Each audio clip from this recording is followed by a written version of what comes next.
નમસ્કાર દર્શક મિત્રો, આપ જોઈ રહ્યા છો દી બ્રેકિંગ ન્યૂઝ। જોઈએ આજના મહત્વના સમાચાર દીવથી અમારા સંવાદદાતા બિપિન બામણિયા સાથે। દીવના ઇતિહાસ પર દીવની દીકરી દ્વારા લખાયેલ પુસ્તક દીવ લેક્સી દર્શનું કલેક્ટર ફરમાન બ્રહ્માના હાથે 2 ભાષામાં વિમોચન કરવામાં આવ્યું।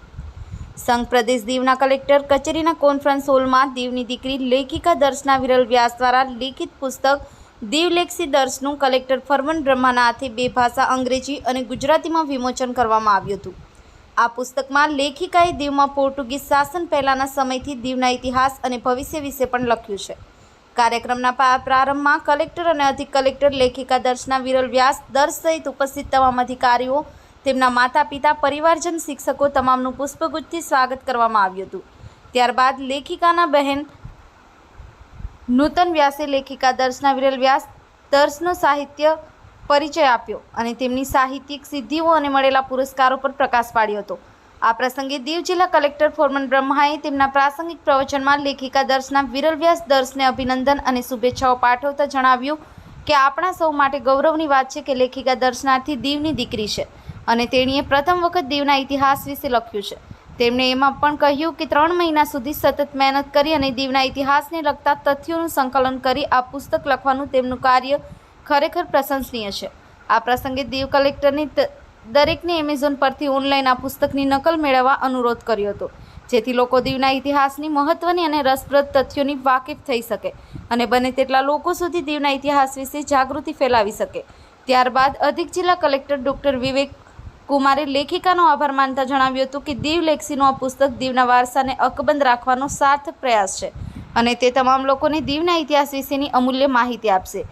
જે બાદ લેખિકાના પિતા અને માતાએ પોતાના વિચારો વ્યક્ત કર્યા હતા। આ પ્રસંગે લેખિકાના બાળપણના મિત્ર, ફિઝિકલ ટીચર અને એનસીસી ઓફિસર વંદના કામલિયાએ સાથે વિતાવેલી જૂની યાદો વગોળી હતી। આ પ્રસંગે લેખિકા દર્શના વિરલ વ્યાસ દર્શે કલેક્ટર અને જિલ્લા મેજિસ્ટ્રેટ ફરમાન બ્રહ્માનો સતત સહકાર અને પ્રોત્સાહન આપવા બદલ તેમનો આભાર વ્યક્ત કર્યો અને તેણીએ જણાવ્યું હતું કે તે દીવની પ્રથમ નવલકથાકાર બની છે અને તે પોતે દીવની દીકરી છે અને દીવની સ્મૃતિઓ તેણીને હંમેશા પ્રેરણા આપે છે। લેખિકાએ વધુમાં જણાવ્યું હતું કે આજે તે તેના માટે ભાવનાત્મક ક્ષણ છે। તેણે દીવના ઇતિહાસ વિશે આ પુસ્તક લખ્યું છે। દીવના વિદ્યાર્થીઓમાં સાહિત્ય અને લેખન પ્રત્યે રુચિ કેળવાય તે માટે તેમણે દીવ કલેક્ટરને અનુરોધ કર્યો હતો। ઉલ્લેખનીય છે કે પદ્મશ્રી પ્રેમજીત બારૈયા, માનનીય કલેક્ટર અને જિલ્લા મેજિસ્ટ્રેટ શ્રી ફરમાન બ્રહ્મા, અધિક જિલ્લા મેજિસ્ટ્રેટ ડૉક્ટર વિવેક કુમાર સાથે સરકારી પોલિટેકનિકના આચાર્ય ગજવાણી, જિલ્લા શિક્ષણાધિકારી શ્રી આરના સિંઘ, કલેક્ટર કચેરીના અધિક્ષક શ્રી ડીબી આહિર, જિલ્લા માહિતી વિજ્ઞાન અધિકારી શ્રી જયેશ ધંધુકિયાએ લેખિકા દર્શના વિરલ વ્યાસ લેખિકાના માતા પિતા, સંબંધીઓ, શિક્ષક મિત્રો અને કલેક્ટર કચેરીના તમામ અધિકારીઓ અને કર્મચારીઓ હાજરી આપી અને તેમના તમામનો આભાર વ્યક્ત કર્યો હતો। બિપિન બામણિયા, दी ब्रेकिंग न्यूज़, दीव। कौन है? हम लोग ही है, सिटीजन है। तो ऐसे सिटीजन ऑफ दीव ये हम लोग को प्राइमरी रिस्पॉन्सिबिलिटी होता है कि हम लोग मैडम जैसे राइटर को सपोर्ट करें और उसको फ्यूचर के लिए हमेशा अपलिफ्ट करते रहे ताकि और ऐसे नए नए स्टोरीज, नए नए पेबल्स, नए नए पॉइंट्स, नए नए प्रोजेस निकालते रहे और उसको कंपाइल करके एक बुक की तरह हम लोग फ्यूचर में और पब्लिश कर सकें। तो मैं इतना तक बोलना चाहता हूँ। आई अगेन थैंक मैडम का जितने भी फैमिली मेम्बर्स आए हैं, वेल विशर्स हैं, जितने भी दीववासी आए हैं, जो मैडम के वेल विशर्स हैं, उन लोगों को मैं बहुत बहुत अभिनंदन देना चाहता हूँ कि आप लोग इतना शॉर्ट नोटिस में आए हैं और ये जो हम लोग का छोटा सा कार्यक्रम रखा था उसको सक्सेसफुल किया है। Thank you all and have a very nice day. विरल शब्द है, मैं कहता हूँ आपके जीवन में अविरल अविराम प्रगति हो। और ऐसा जो लेखन है, यहाँ के कुछ देर पहले ही मैं एक युवा समूह से संवाद कर रहा था, उसमें मैंने कहा था उन लोगों को कि दीव की विरासत को अक्षुण्ण रखने की जो परंपरा है उसमें आप सबकी नैतिक भूमिका है। ये केवल कर्मचारी या सामान्य नागरिक नहीं, आप यदि इतिहास उसी का रखा जाता है, क्योंकि इतिहास में एक सिद्धांत है, ना मूलम लिखते किंचित, बिना मूल प्रमाण के कुछ भी नहीं लिखना चाहिए। और मैं मानता हूँ, मैंने अभी इसका अध्ययन नहीं किया है, उन्होंने जो सार्थक प्रयास किया, जैसे माननीय जिलाधीश महोदय ने, मतलब ये भी एक रहस्यपूर्ण है कि 3 महीने से लगातार इस पर परिश्रम किया जा रहा था और शायद हम सबको किसी को अवगत नहीं थे हम लोग। तो ये ग्रेट, इससे मतलब आया भी हम लोग G20 का आगाज करने जा रहे हैं।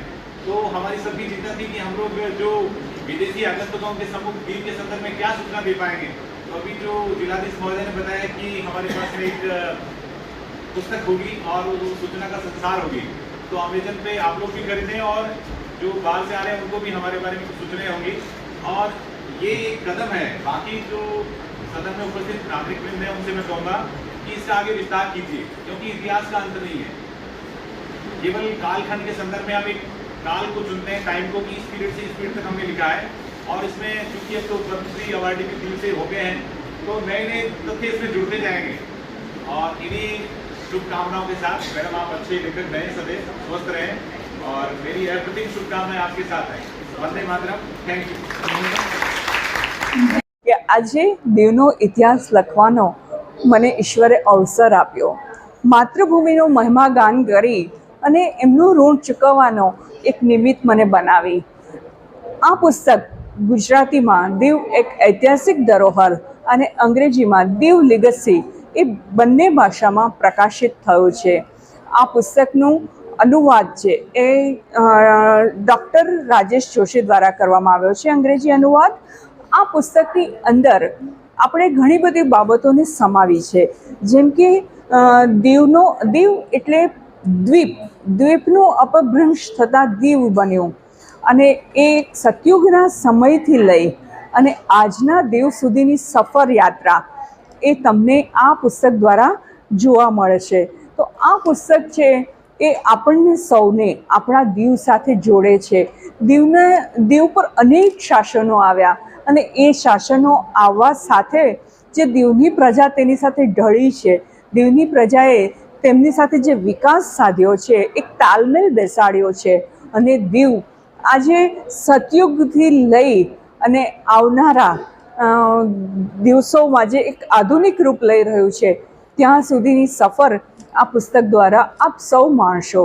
દીવ એક ઐતિહાસિક ધરોહરની સાથે સાથે Rimi the first drop of rain નવલકથા મેં લખી છે. હું અને ગુલમહોર મારો કાવ્ય સંગ્રહ છે, અને લગભગ 16 જેટલા મારા સંપાદિત પુસ્તકો છે. વાર્તા વિશ્વ, કલમનું ફલક મારી નવલિકા સંગ્રહ છે. મારા વાર્તા સંગ્રહને ઘણા બધા ઉમદા સાહિત્યકારો દ્વારા આવકારવામાં આવ્યો છે. તો મારા નવલકથાને અંજુ નરસિંહ પારિતોષક અને ગુજરાતી સાહિત્ય અકાદમીનું 1 લાખથી વધુ રૂપિયાનું અનુમોદન મળ્યું છે.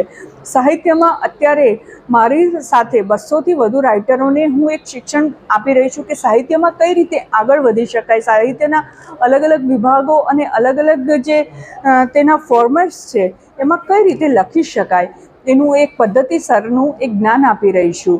અનેક કોલેજોમાં, અનેક સંસ્થાઓની અંદર તજજ્ઞની જે અમારી ભૂમિકા રહી છે, તો મને આશા છે કે હું દીવના લોકોને, દીવના નાગરિકોને, દીવના વિદ્યાર્થીઓને હું મારા આ સાહિત્ય સફરમાં સાથી બનાવું. આવો તમે પણ સાહિત્યમાં જોડાવ, લખો અને લખાવીએ. તો દીવની અંદર જેમને પણ સાહિત્યની અંદર જોડાવાની ઈચ્છા હોય તે સૌ સાહિત્ય પ્રેમીને દીવની ઉપર અનેક પ્રકારના પ્રશાસનો આવ્યા. દીવનો સૌથી પહેલો તમે આ પુસ્તક જોશો તો ધ્યાનમાં આવશે કે સતયુગના સમયથી દીવ છે. આપણા સ્કંદ પુરાણોની અંદર, આપણા જલંધર આખ્યાનની અંદર જલંધર કથા છે, જે આપણે જલંધર બીચ કહીએ છીએ. સતયુગ એટલે હજારો કરોડો વર્ષ પહેલાંનો સમય. એ પછી ત્રેતાયુગની અંદર આપણે ગંગેશ્વર મહાદેવ, જેમાં પાંડવોએ શિવલિંગની સ્થાપન કરી એ કહેવાય છે. તો ત્રેતાયુગની અંદર પણ દીવનો ઉલ્લેખ છે. એ સાથે આપણે ત્યાં રાજા વિક્રમાદિત્ય આવ્યા, જે ઈસવીસન પૂર્વે ઘણા બધા રાજાઓ થઈ ગયેલા એ દીવમાં આવ્યા. એ પછી ચોલ વંશ, સોલંકી વંશ, એ બધા રાજાઓ આવતા તેમની સાથેના જે અનેક શાસનના અલગ અલગ તબક્કાઓમાંથી પસાર થતાં આપણું દીવ મોગલ શાસનની અંદર આવ્યું. મોગલ શાસન આપણા દીવ પર ઘણા વર્ષો સુધી રહ્યું, અને મોગલ શાસનને પરાજિત કરી 2000 આપણે મોગલ શાસનને જ્યારે પરાજિત કર્યું એ પછી પોર્ચુગીઝ શાસને પોતાના સામ્રાજ્યને 450 વર્ષથી વધુ સમય સુધી દીવની ઉપર પોતાનું શાસન રાખ્યું. અને એ દીવ પરના એમના કબજામાં આપણે 61ની સાલ 1961 ડિસેમ્બરના આપણું દીવ છે એ મુક્ત થયું, અને એ મુક્તિનો શ્વાસ આજે આપણે સૌ સ્વતંત્રતા થકી માણીએ છીએ. અને એક આધુનિક, એક સુંદર અને એક રમણીય, શાંતિપ્રિય દીવને આપણે સૌ એટલા જ માન અને સ્નેહ સાથે ચાહીએ છીએ. અને માત્ર હું જ નહીં, આપણે સૌ આપણા દીવને ચાહીએ, આપણા દીવને પ્રેમ કરીએ અને દીવના વિકાસમાં આપણે સૌ સાથે રહીએ, આગળ વધીએ. સાથે 200થી વધુ રાઇટરોને હું એક શિક્ષણ આપી રહી છું કે સાહિત્યમાં કઈ રીતે આગળ વધી શકાય, સાહિત્યના અલગ અલગ વિભાગો અને અલગ અલગ જે તેના ફોર્મેટ્સ છે એમાં કઈ રીતે લખી શકાય એનું એક પદ્ધતિસરનું એક જ્ઞાન આપી રહી છું. અનેક કોલેજોમાં, અનેક સંસ્થાઓની અંદર તજજ્ઞની જે અમારી ભૂમિકા રહી છે, તો મને આશા છે કે હું દીવના લોકોને, દીવના નાગરિકોને, દીવના વિદ્યાર્થીઓને હું મારા આ સાહિત્ય સફરમાં સાથી બનાવું. આવો તમે પણ સાહિત્યમાં જોડાઓ, લખો અને લખાવીએ. તો દીવની અંદર જેમને પણ સાહિત્યની અંદર જોડાવાની ઈચ્છા હોય તે સૌ સાહિત્ય પ્રેમીને, દીવમાં G20ની મીટિંગ છે. G20 એ એક ગૌરવમય બાબત છે અને એ ગૌરવમય બાબતમાં જ્યારે દીવ યજમાન પદે આવે ત્યારે એનાથી અધિક ગૌરવની બાબત અને નોંધનીય બાબત કઈ હોઈ શકે. અને મને આનંદ છે કે મારું પુસ્તક એ દીવમાં G20 દરમિયાન આવનાર લોકો સામે રજૂઆત પામશે. અને G20 દ્વારા જ્યારે અનેક સુંદર સંરચનાઓ પર ચર્ચાઓ થશે, વિકાસના કામો વિશે પર વાત થશે, ત્યારે દીવ મારા માટે આનંદનો દિવસ છે. મારી દીકરી દર્શનાએ જે દીવ વિશે બુક બહાર પાડી એનું આજે વિમોચન થયું અને એ પણ કલેક્ટરશ્રીના હાથે. તો એમનો પણ આભાર. બે વસ્તુ મારે તમને નવી કહેવી છે જે કદાચ આપ ન જાણતા હો તો જાણશો. એક તો આપણો જે કિલ્લો છે એને ભારતના 100 કિલ્લામાં સ્થાન મેળવ્યો છે.